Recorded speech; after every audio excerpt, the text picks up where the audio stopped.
नमस्कार मित्रांनो, स्वागत आहे तुमचं पुन्हा एका नवीन अशा रोमॅन्टिक लव्ह स्टोरीमध्ये. तर मग चला सुरुवात करूयात आजच्या या भागाला. शर्विल शर्विल असं जोरात किंचाळत मध्यरात्री 2च्या आसपास आर्या दचकून उठली. तिच्या आवाजानं शर्विल देखील गडबडून जागा झाला. आर्या, शर्विल शर्विल असं म्हणून ती रडू लागली. काय झालं? तो तिला जवळ घेत काळजीनं बोलला. ती त्याला बिलगली. तिचं हृदय भीतीनं धडधडत होतं. थोड्या वेळानं ती नॉर्मल झाली आणि मग त्यानं तिला प्यायला पाणी दिलं. वाईट स्वप्न पडलं का? तिनं हो मध्ये मान डोलावली. मला पुन्हा तेच स्वप्न पडलं शर्विल. मला फार भीती वाटतेय. ती त्याच्या मिठीमध्ये जात मुसमुसत बोलली. रिलॅक्स, तू उगाच नको त्या गोष्टींचा जास्त विचार करतेस आणि म्हणून तुला अशी वाईट स्वप्न पडतायत, तो तिला समजावत बोलला. बराच वेळ तो तिला मिठीमध्ये घेऊन थोपटत राहिला. अर्धा तास उलटून गेल्यावर तिला पुन्हा झोप लागली. त्यानं तिला नीट झोपवलं आणि पुन्हा मिठीत घेतलं. पहाटे 6च्या आसपास आर्याला जाग आली. तिनं डोळे किलकिले करून पाहिलं तर ती शर्विलच्या मिठीत होती. तो तिला कुशीमध्ये घेऊन झोपला होता. तिला रात्रीचं स्वप्न आठवलं आणि तिला पुन्हा धडकी भरली. मला हे विचित्र स्वप्न का पडतंय? मी खरंच उगाच नको त्या गोष्टींचा जास्त विचार करतेय का? नाही, असा काहीही विचित्र विचार करून मला हे क्षण स्पॉईल करायचे नाहीत. शर्विलने या क्षणासाठी किती धडपड केली आहे, मेहनत घेतली आहे. मला हे असं भीतीमध्ये राहून सगळं खराब नाही करायचं. ती मनातच बोलत कितीतरी वेळ त्याला निहाळत होती. त्याची झोप चळवळली. त्यानं डोळे उघडून तिच्याकडे पाहिलं. गुड मॉर्निंग, ती हसत बोलली. Good morning. आता कसं वाटतंय? त्यानं काळजीनं विचारलं. छान. गुड. तो तिला पुन्हा जवळ घेऊन झोपला. सकाळचे 10 वाजले होते. शर्विल आणि आर्या छान तयार होऊन पुन्हा फिरण्यासाठी बाहेर पडले. दोघांनी छान शॉपिंग केलं. सी राईड्स एन्जॉय केल्या. दिवसभर छान फिरून दोघेही रिसॉर्टवरती पुन्हा परतले. थकले बाबा, ती सोफ्यावरती अंग टाकत बोलली. इतक्यात अजून तर पूर्ण रात्र बाकी आहे, तो खट्याळपणे हसत बोलला आणि ती लाजली. तुझ्यासाठी एक सरप्राईज आहे, तयार हो. काय सरप्राईज आहे? तिनं कुतूहलानं विचारलं. सांगितल्यावरती ते सरप्राईज राहील का? गो अँड रेडी, तो तिच्या गालावरती किस करत बोलला आणि ती तयार व्हायला आत गेली. दोघेही छान तयार होऊन रिसॉर्टपासून थोड्याच अंतरावर असणाऱ्या एका मोकळ्या जागी आले होते. तिथून सनसेट खूप सुंदर दिसायचा. संध्याकाळची लालसर निळं आकाश आणि अस्ताला जाणारा सूर्य, शांत निळाशार समुद्रकिनारा, छोटासा टेंट आणि त्याच्या आजूबाजूला केलेली ती रंगीबेरंगी रोषणाई. टेंटच्या समोर एक टेबल आणि त्यावर मस्त शॅम्पेनचा डिनर, जळत असणारा कॅम्पफायर आणि मंद रोमॅन्टिक म्युझिक. सगळं काही खूपच छान होतं. हे सगळं पाहून आर्या प्रचंड खुश झाली. तिच्या बकेट लिस्टमधली ही एक विश होती. त्या दोघांना डिस्टर्ब करणारं तिथे दुसरे कुणीही नव्हतं. त्याने तिचा हात हातात घेतला आणि मोकळ्या रेतीवर बसून ते सनसेट पाहू लागले. वाव, हे तर स्वप्नापेक्षाही सुंदर आहे शर्विल. थँक्यू. तिनं त्याच्या खांद्यावरती डोकं टेकवलं. असे अजून फार सरप्राइजेस आहेत माझ्याकडे. तू फक्त हे क्षण भरभरून जग, तो तिच्या कपाळावर आपले ओठ टेकवत बोलला. थँक्यू, मला इतकं स्पेशल फील करून देण्यासाठी. नुसतं थँक्यू? तिनं हसत त्याच्या गालावरती ओठ टेकवले. बस एवढंच? तो अगदी क्यूट फेस करून बोलला. मग तिनं त्याच्या दुसऱ्या गालावरही ओठ टेकवले. इथे त्यानं स्वतःच्या ओठांवर बोट ठेवलं आणि ती खट्याळपणे हसत नाहीमध्ये मान डोलावत मागे झाली. दिस इज नॉट फेअर हुकूम, तो तिच्याकडे जात बोलला आणि ती पुढे पळू लागली. आर्या, तो तिच्या मागे पळाला. त्यांचा 5-10 मिनिटं हा पकडापकडीचा खेळ सुरू होता आणि अखेर त्यानं तिला पकडलं. आता कुठे जाशील? तो तिच्या डोळ्यात पाहत खट्याळपणे हसत बोलला आणि तीही गोड हसू लागली. सोड ना, ती लाजत बोलली. आधी किस कर. तर तिने नाही मध्ये मान डोलावली. मग मी नाही सोडणार, तो देखील मिश्किलपणे हसत बोलला. ओके, डोळे बंद कर. नो, तू पुन्हा पळशील. नाही पळणार, प्रॉमिस. ओके, असं म्हणत त्यानं डोळे बंद केले आणि स्वभावाप्रमाणे आर्या पुन्हा तिथून हळूच निसटली. ती टेंटच्या मागे जाऊन लपली. आर्या, शर्विलनं लगेच डोळे उघडले आणि आजूबाजूला पाहू लागला. आर्या, त्यानं पुन्हा तिला आवाज दिला तर ती तोंडावर हात ठेवून हसत होती. आर्या, कुठे आहेस तू? तो तिला शोधत आजूबाजूला पाहत होता.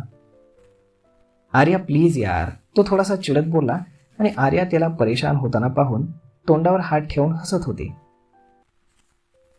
आर्या, जर तू लगेच समोर आली नाहीस ना तर मी तुझ्याशी अजिबात बोलणार नाहीये. तो तिला वॉर्न करत होता. ती बाहेर येणारच की कोणीतरी तिच्या डोक्यावर बंदूक ठेवली. तिनं घाबरून समोर पाहिलं तर समोर सपना उभी होती. शर्विल, आर्याचा घाबरलेला आवाज आला आणि त्यानं मागे वळून पाहिलं. मॉम, तो आश्चर्यानं बोलला. सपनाला तिथे पाहून तो एकदम शॉक झाला आणि गोंधळून तिच्याकडे पाहू लागला. मॉम, तू इथे? हो, मी माझा अर्धवट राहिलेला बदला पूर्ण करायला आली आहे. तुम्हाला काय वाटलं, मला फसवून पोलिसांच्या हाती देऊन तुमचे सगळे प्रॉब्लेम्स संपले? नाही, मी इतक्या सहजासहजी तुमच्या आयुष्यातून जाणार नाही.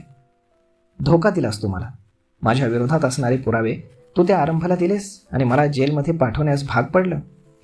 तुला काय वाटलं, तू इतकं सगळं करशील आणि मी फक्त बघत राहीन?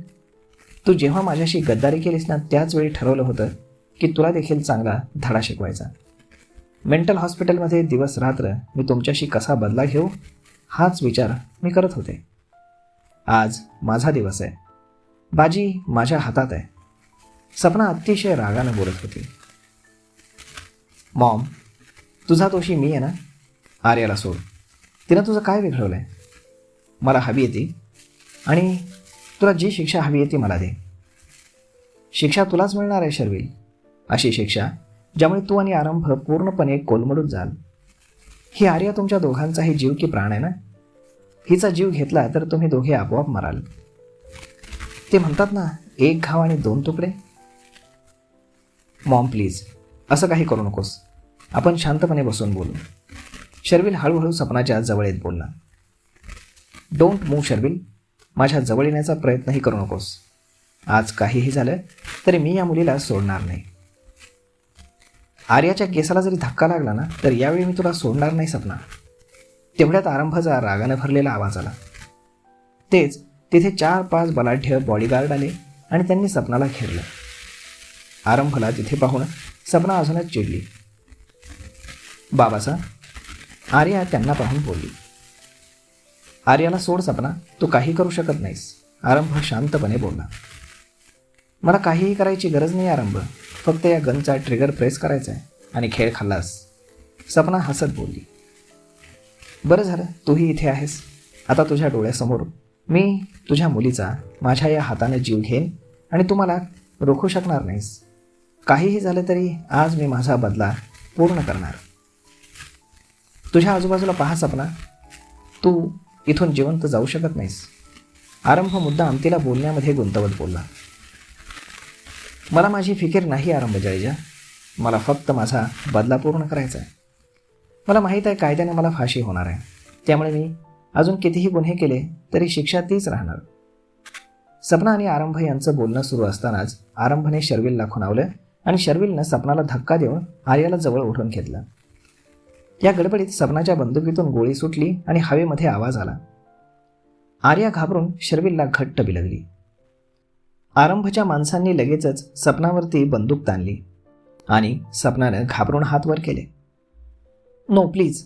शर्विल आर्याला बाजूला करून लगेच सपनाच्या समोर येत बोलला. Don't move. आरंभ बोलला. No sir, she is my mom. मी समजावेन तिला. प्लीज तिला काही करू नका. शर्विल हात जोडून आरंभाला बोलला. समजावण्याची वेळ कधीच निघून गेली आहे शर्विल. ही बाई जोपर्यंत जिवंत आहे ती आपल्यापैकी कुणालाही सुखानं जगू देणार नाही. माझ्या मुलीनं या बाईच्या भीतीमध्ये पूर्ण आयुष्य काढावं हे मला मान्य नाही. आरंभ दात आवळत बोलला. सर प्लीज, माझ्यासाठी तिला एक वेळ माफ करा. शर्विल आरंभाला विनवणी करत होता आणि त्याचाच फायदा घेऊन सपनानं आर्यावरती पुन्हा बंदूक ताणली. सगळ्यांकडे पाहून ती अतिशय क्रूरपणे वेड्यासारखं हसू लागली. मॉम नो, शर्विल घाबरून बोलला. आर्या तर तिचं असं अकराळ विकराळ रूप पाहून जागीच थंड पडली होती. तिला बाजूला व्हायचंही समजत नव्हतं. सपना गोळी झाडणारच की शर्विलनं तिचा हात पकडला. शर्विल, सोड मला, सपना ओरडली. प्लीज मॉम, स्टॉप दिस. तो तिच्या हातून गन हिसकावून घेण्याचा प्रयत्न करत होता आणि या झटपटीमध्ये त्या गनमधून पुन्हा एक गोळी बाहेर आली आणि मोठा आवाज झाला. शर्विल, आर्या जोरात किंचाळली. शर्विल शॉक होऊन सपनाकडे पाहत होता, कारण ती गोळी तिलाच लागली होती. काही सेकंदातच सपना जमिनीवर कोसळली. मॉम, तो डोळ्यात पाणी आणून तिला सावरत बोलला. Anybody call the ambulance please. तो आरंभ आणि त्याच्या गार्डकडे पाहून ओरडला. मॉम, मी तुला काहीही होऊ देणार नाही. आपण डॉक्टरकडे जाऊ. तो रडत तिला दोन्ही हातांवर उचलून घेत बोलला. त्याची तिला वाचवण्याची धडपड आणि तिच्याप्रती असणारं प्रेम पाहून अखेर सपनाच्या डोळ्यात पाणी आलं. तिला पश्चाताप होऊ लागला. शर्विल, ती हळूच आवाजात बोलली आणि यावेळी तिच्या हाकेत प्रेम होतं, ज्याची आजपर्यंत शर्विलनं वाट पाहिली होती. Maugham, I am sorry. ती त्याच्या चेहऱ्यावरनं तिचा थरथरता हात फिरवत बोलली आणि अखेर तिनं प्राण सोडले. शर्विल तिला घेऊन पुन्हा खाली बसला. नो मॉम, तू मला सोडून जाऊ शकत नाहीस. तो अत्यंत दुःखी आणि आर्त आवाजामध्ये बोलला. तो तिला पाहत तसाच शॉकमध्ये बसून होता. काही वेळातच तिथे पोलीस फोर्स आली. सपनाचा मृतदेह ॲम्ब्युलन्समध्ये ठेवायचा होता, परंतु शर्विल तिला एकदम जवळ घेऊन बसला होता. आरंभने आर्याला त्याला सावरायला सांगितलं. शर्विल, आर्यानं रडत त्याच्या खांद्यावर हात ठेवला आणि त्याच्या डोळ्यात पुन्हा पाणी आलं. आरंभने आधीच सगळी फिल्डिंग लावली होती, त्यामुळे हे प्रकरण वाढलं नाही. पोलीस सपनाचा मृतदेह ॲम्ब्युलन्समध्ये टाकून पंचनामा करायला घेऊन गेले. शर्विल ॲम्ब्युलन्सकडे पाहून रडत होता आणि आर्याने त्याला गच्च मिठी मारली. तर मग मित्रांनो, अशा पद्धतीनं सपना तर गेली, परंतु विशाखाचं काय? कारण हा सगळा गेम प्लॅन तर विशाखाचाच होता आणि विशाखा अजूनही जिवंत आहे. तर मग मित्रांनो, हा व्हिडिओ, ही लव्ह स्टोरी तुम्हाला कशी वाटली हे तुम्ही आम्हाला कमेंट करून नक्कीच सांगा. आणि जर आवडली असेल तर आपल्या जवळच्या मित्रमंडळींसोबत देखील हा व्हिडिओ तुम्ही शेअर करायला विसरू नका. धन्यवाद.